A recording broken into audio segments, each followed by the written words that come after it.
My name is Daphne Whitmore, 32 years old, and my wedding day in Portland was supposed to be the happiest day of my life. While everyone laughed, raised their glasses, and celebrated, the rows reserved for my family stayed empty. No parents, no relatives. The moment my husband and I cut into the pristine white cake, my phone buzzed non-stop inside my dress pocket, 36 missed calls and one message from my mother. Don't sign the marriage license. You're in serious trouble. My heart froze. Why now? Have you ever lived through a day that should have been unforgettable, only to have it overshadowed by your family's shadow? Leave a comment, hit like and subscribe to the channel to join me on the journey of uncovering the truth behind it all. A truth that could bring my whole family down. And now let me tell you my story. I was born and raised in Columbus, Ohio, in a two-story American house with a front lawn my father mowed neatly every summer. From the outside, we looked like the perfect family, my parents, Mark and Naomi, always smiling at the neighbors and me in my private school uniform, running under the blazing red maples each fall with my cousin Brooke. Outsiders would have thought Brooke and I were sisters because we grew up in the same house. Brooke was the daughter of my Aunt Serena, and when my aunt divorced, my mother opened our door to them both. From the day Brooke stepped inside, she became the sun everyone revolved around. She had bouncing blonde curls, blue eyes as clear as a June sky, and a smile that could melt any adult's heart. I won't deny it, she was adorable. But from that moment, every light in the house turned toward her. I remember clearly one night in 8th grade. I sat at the dinner table, hands trembling as I opened the envelope announcing I had won first place in the state science fair.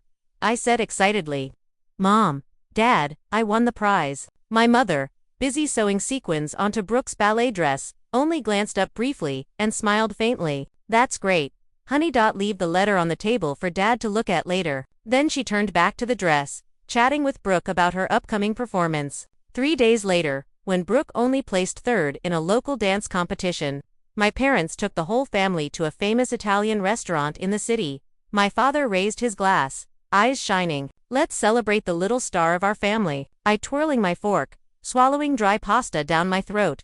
The feeling of a child whose achievement was ignored wasn't anger. It was a small, quiet crack that kept widening with time. Senior year, when I graduated at the top of my class and earned a full scholarship in energy systems engineering, I saved 4 seats for my family at the ceremony. But that morning, my mother called. Her voice hurried. "Sweetheart, I'm sorry. Today, Brooke has an important audition in New York. The whole family has to go with her. Please understand, this is a big opportunity." I stayed in the auditorium among a sea of people, hearing my name announced in thunderous applause, while my family's seats remained empty. That image seared into my memory. 3 chairs pushed together, untouched. In the years that followed, I left Ohio, carrying with me a quiet ache and a determination to be independent, to build a life without waiting for anyone's recognition. I moved to the Pacific Northwest, earned my graduate degree, and worked at a renewable energy firm. The city was drenched in rain, but for me it was a chance to start fresh. I went to therapy, learned boundaries, and learned not to let old wounds dictate every choice. But no matter how much work I did on myself, each time my mother called and mentioned Brooke, something clenched in my chest. Once I shared some good news. "I'm engaged, Mom." There was silence for a few seconds, then she replied, "Oh, really? Congratulations. By the way, Brooke just landed a new role. We're all so excited." I laughed through the ache. Same old script. My news was only a footnote in Brooke's spotlight. When Ethan and I chose a wedding date, I called my mother right away, still holding a shred of hope. "Mom, I'm planning the ceremony for September 14th next year. I truly hope everyone can be there." She murmured an aha, then sighed. "We'll see, honey. The family calendar is pretty full." After that, she practically disappeared. No questions about the venue, the dress, no sign of preparations. I thought I was used to it, but it still hurt. And that's why, when she suddenly texted me on my wedding day, "Don't sign the marriage license. You're in serious trouble," my heart plummeted even as my mind burned with a strange thought. Was this the first time she actually cared about me, or another move in a game that still revolved around Brooke? With the wedding music echoing behind me, I gripped my phone. Childhood memories and today's empty seats blending into one haunting question. In all these years, have I ever truly been seen in my own family? 2 weeks before the wedding, one morning, I opened my inbox as usual. Amid the promotions and work notices, one subject line made me stop.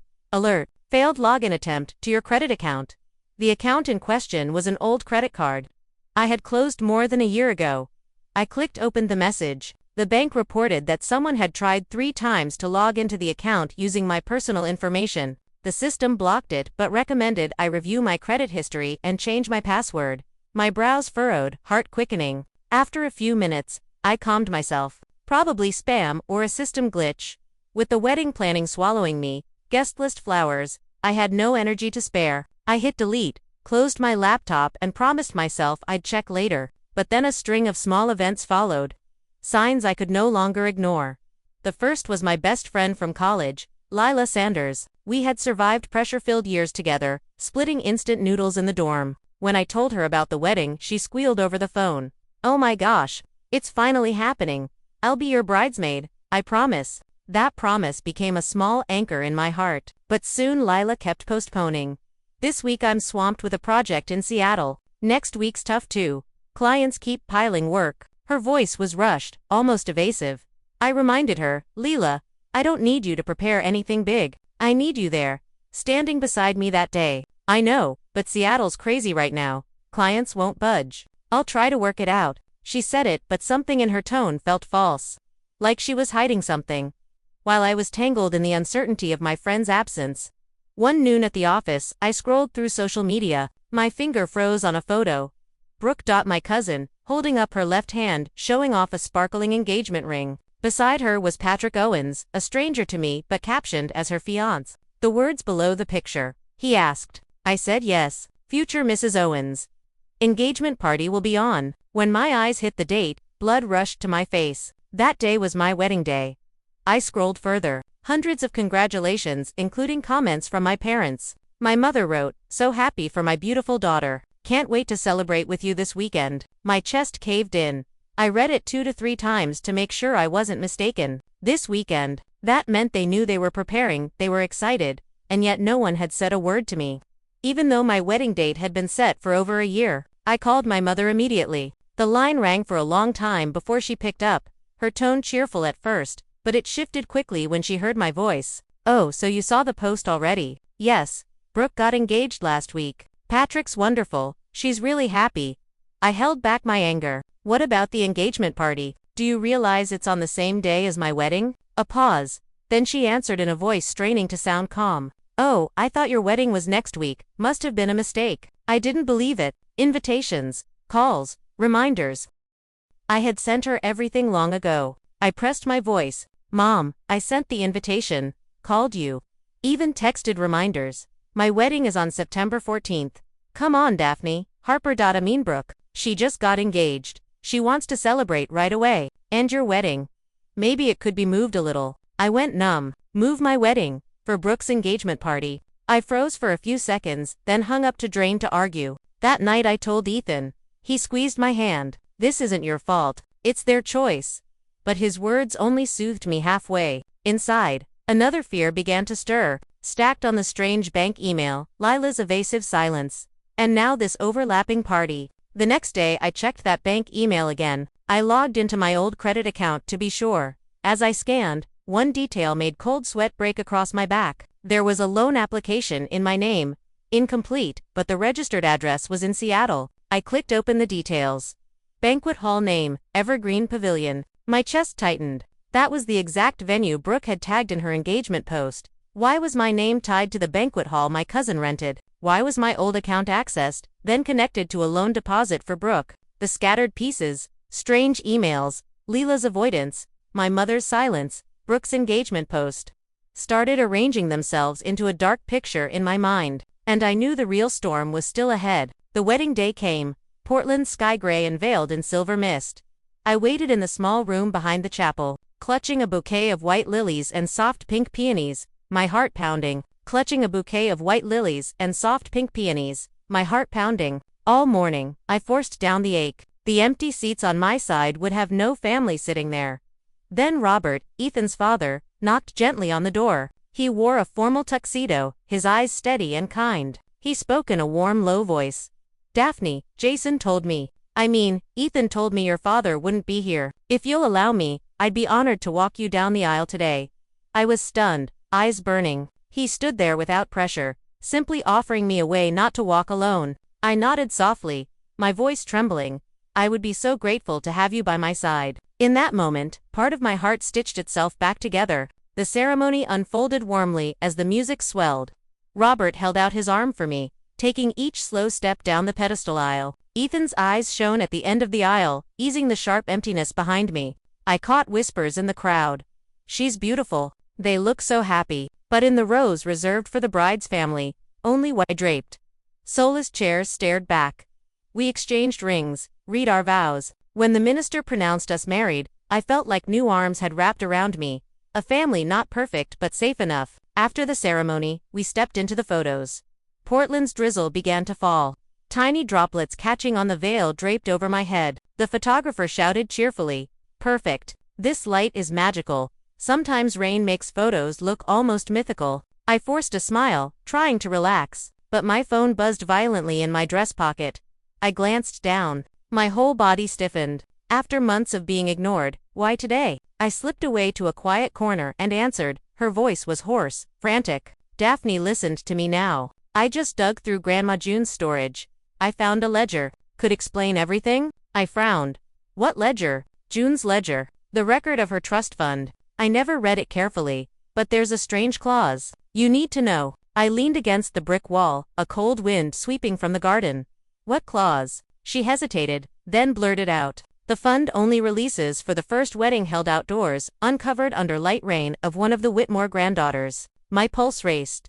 I mean, if your ceremony is indoors today, and Brooke's party in Seattle happens to fall in the rain, then the fund goes to her." I let out a shaky laugh, my voice quivering. "You're telling me the family chose Brooke over some bizarre rain clause in a ledger?" "Daphne, I'm not defending anyone.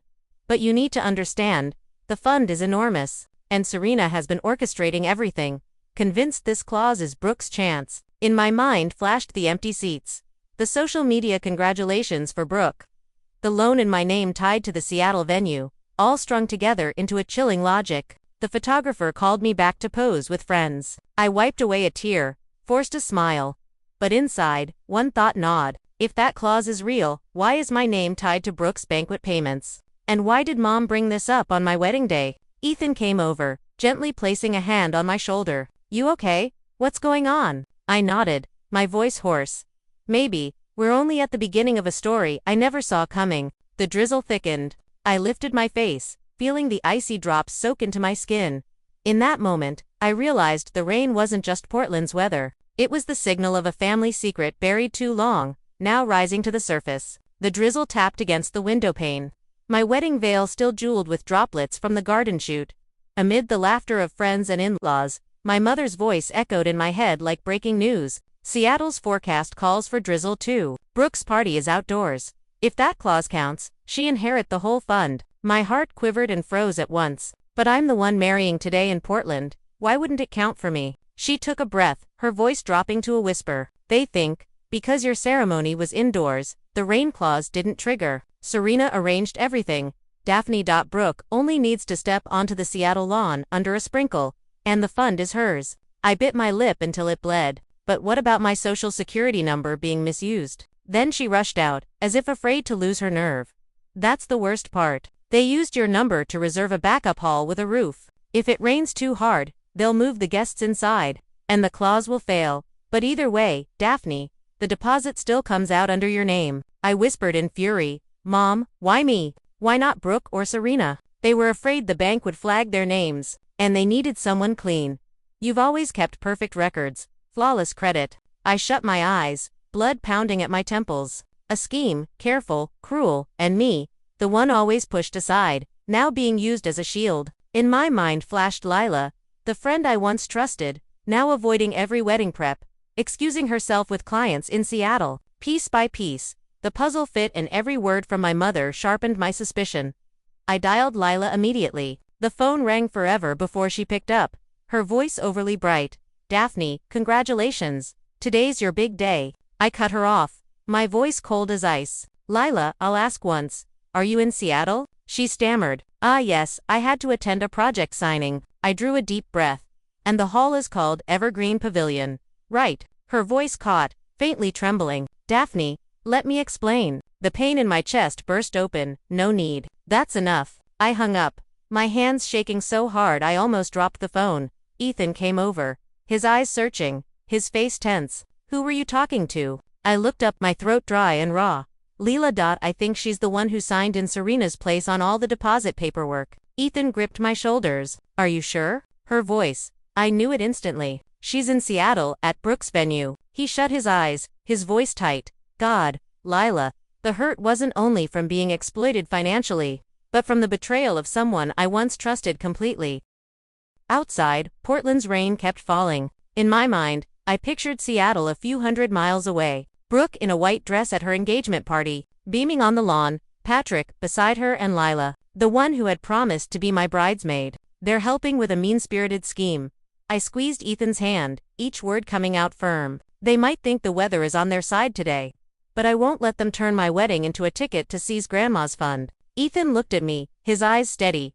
Then we'll find a way. No matter where it rains, no matter how strange the clause is, you won't be erased from your own family again. I was in the reception room, my long wedding dress skimming a floor still dusted with rain. My phone screen glowing with the scan of the ledger my mother had just sent.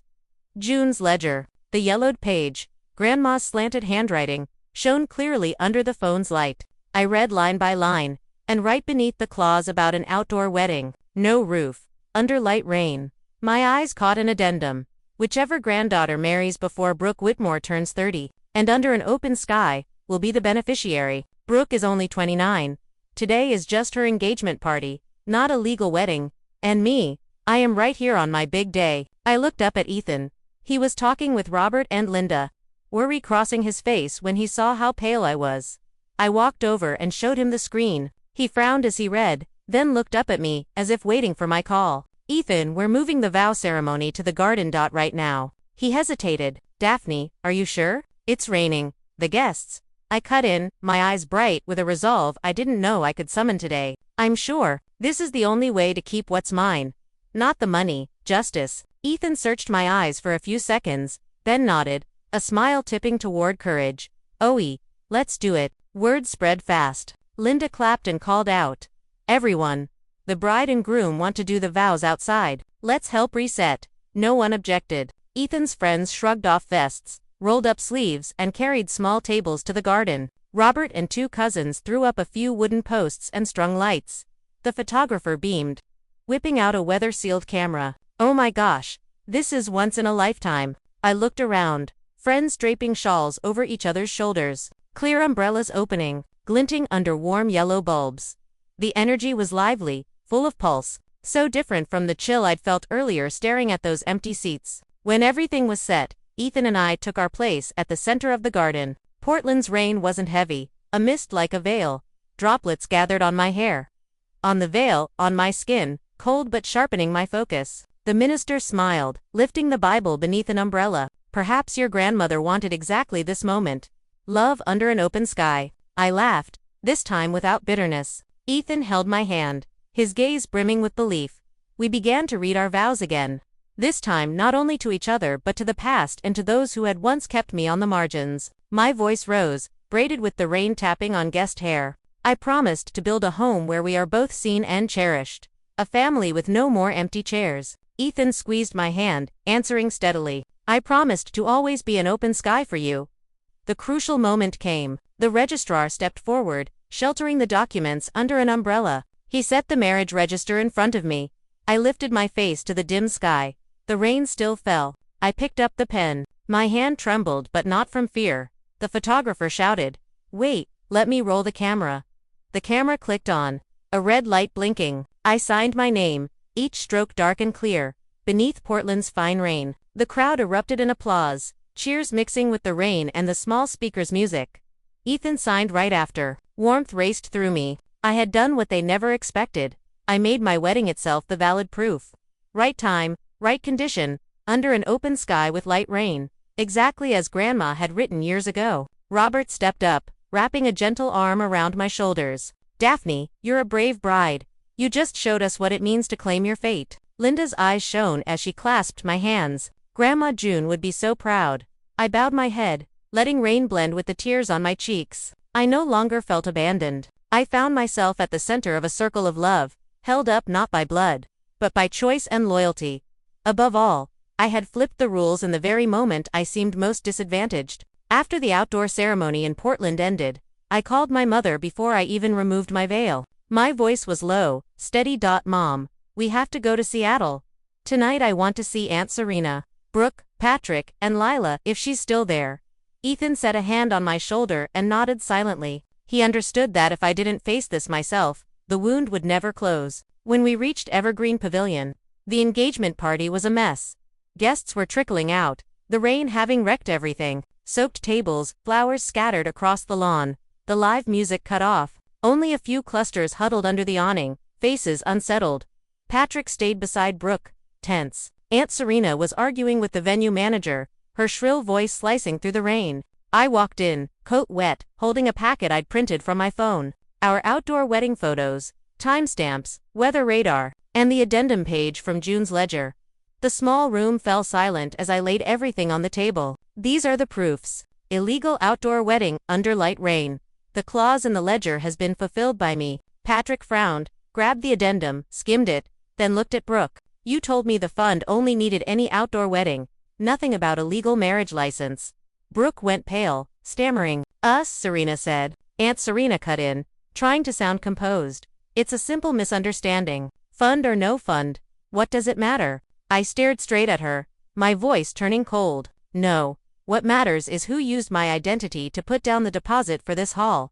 The manager, a middle-aged man with a name badge, spoke up. We checked. The deposit for the pavilion is indeed under the name Daphne Whitmore.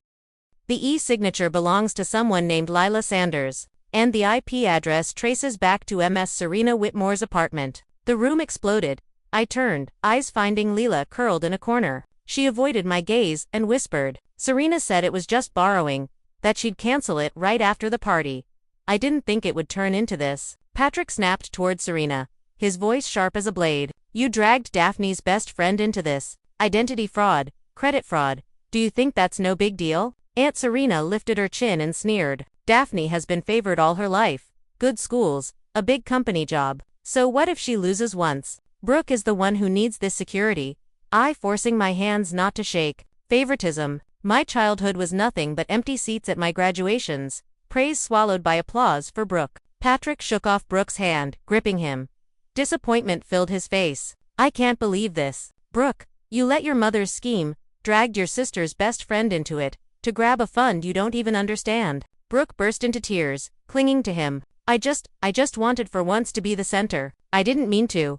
Patrick shook his head, his voice decisive as a clean cut. This engagement ends right here. I can't tie myself to someone whose foundation is lies and greed. Brooke collapsed into a chair, mascara streaking her face. Serena went pale, and Lila covered her face, sobbing. I feeling both satisfied and aching.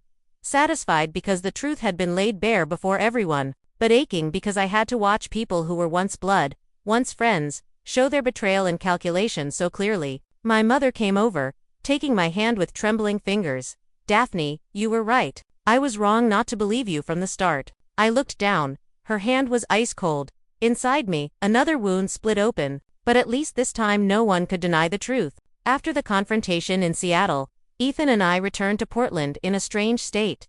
Relieved that the truth was out, exhausted by bonds torn apart. But I knew if we didn't resolve the legal side thoroughly, this would haunt us. The very next morning, Robert, Ethan's father, sat with us in the living room. He's a retired attorney, but his connections are still broad and his knowledge never out of date. He opened the file I'd printed and turned each page with hands practiced at reading statutes. Daphne, the first thing you need to do is notify the bank about the identity theft. They have an investigation process, and if you can provide the IP evidence, they'll have to act. He looked up, his eyes stern but compassionate. This isn't a family matter anymore. This is financial crime. I work in energy, comfortable with numbers and data, but I never imagined I'd use them one day against my own blood. I sat at the desk and drafted a demand letter to the Evergreen Pavilion management. My tone was steady as I typed each line. The deposit was made without authorization, using my social security number and a forged e-signature. Attached technical evidence from the bank. The IP address originated from Ms. Serena Whitmore's apartment. I request a refund and written confirmation that I bear no liability under any related contract. I reviewed it.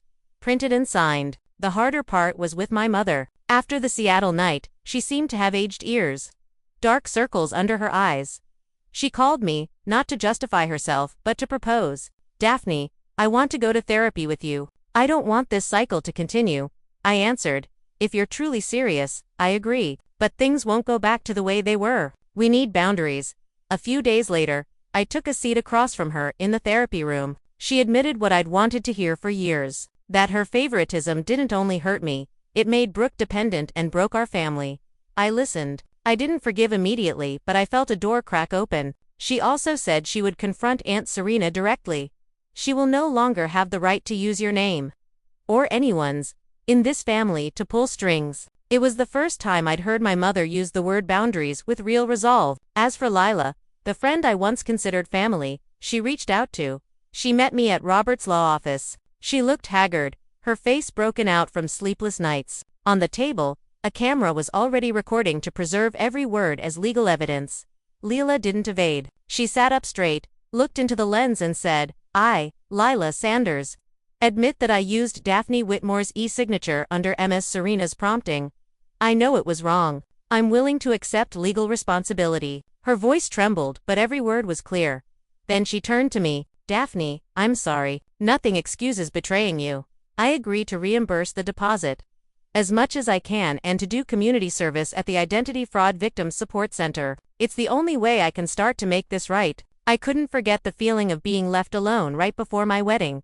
But I also saw real remorse in her eyes, something Brooke and Serena had never shown me. Robert nodded, his tone gentle but firm.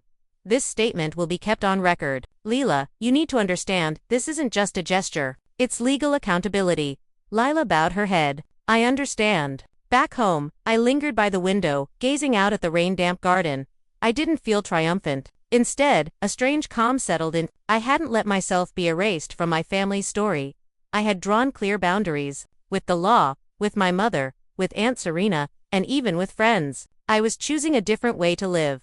Not to prove myself, but to be at peace. A year after the wedding, life for Ethan and me found a new rhythm. Quiet, unflashy, steady, and meaningful. The most unexpected thing was born from that year's wreckage. The Clear Ledger Initiative. The idea started late one evening as I sat at the dining table, stacks of bank documents and closed case files in front of me. Ethan poured me tea and said softly, "You know what you went through isn't a family issue. So many people are tricked into identity misuse and no one teaches them prevention." That sentence sparked the flame. We built a series of free workshops teaching people how to protect their credit, lock their social security numbers, and spot digital forgery tactics. We called it Clear Ledger, a clean, transparent ledger, the opposite of the deceit I'd been dragged into. At the opening session at a Portland community center, I stepped up to speak to about 40 people of all ages, students, single mothers, and retirees. My heart pounded like my first college presentation, but then,